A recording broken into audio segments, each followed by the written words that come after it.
ദശമഹാവിദ്യ. ആദിപരാശക്തിയുടെ 10 വ്യത്യസ്ത ഭാവങ്ങളാണ് ദശമഹാവിദ്യകൾ. സ്ത്രീത്വത്തിന്റെ 10 വശങ്ങളെ ഇത് പ്രതിനിധീകരിക്കുന്നു. ആസാമിൽ ബ്രഹ്മപുത്രയുടെ തെക്കേക്കരയിലെ നീലാഞ്ചൽ പർവ്വതത്തിൽ ഈ മഹാവിദ്യകൾക്ക് സമർപ്പിച്ചിരിക്കുന്ന വെവ്വേറെ ക്ഷേത്രങ്ങളിൽ ഏറ്റവും പ്രാധാന്യമുള്ളതാണ് കാമാഖ്യ ശക്തിപീഠം.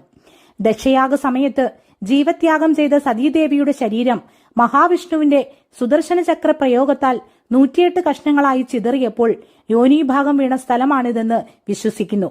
ഏറ്റവും പ്രധാനപ്പെട്ട ശക്തിപീഠം കാളി, താര, ഷോഡശി അഥവാ മഹാത്രിപുരസുന്ദരി, ഭുവനേശ്വരി, ത്രിപുര ഭൈരവി, ചിന്നമസ്ത, ധൂമാവതി, ബഗളാമുഖി, രാജമാതങ്കി, കമല എന്നിവരാണ് ആദിപരാശക്തിയുടെ 10 ഭാവങ്ങൾ. കാമാഖ്യയിൽ മഹാത്രിപുരസുന്ദരിയും മാതങ്കിയും കമലയും ഗർഭഗൃഹത്തിൽ സ്ഥിതി ചെയ്യുന്നു. മറ്റുള്ളവർ വേറെ വേറെ ക്ഷേത്രങ്ങളിലും ആരാധിക്കുന്നു. കാളി ശക്തിയുടെയും കാലത്തിന്റെയും മൂർത്തിഭാവമാണ്. കോപം നിയന്ത്രിക്കാനും വിനാശത്തിലേക്ക് പോകാതിരിക്കാനുമുള്ള ശക്തി തരുന്നു. താര ജ്ഞാനത്തിന്റെയും വിദ്യയുടെയും ദേവിയാണ്.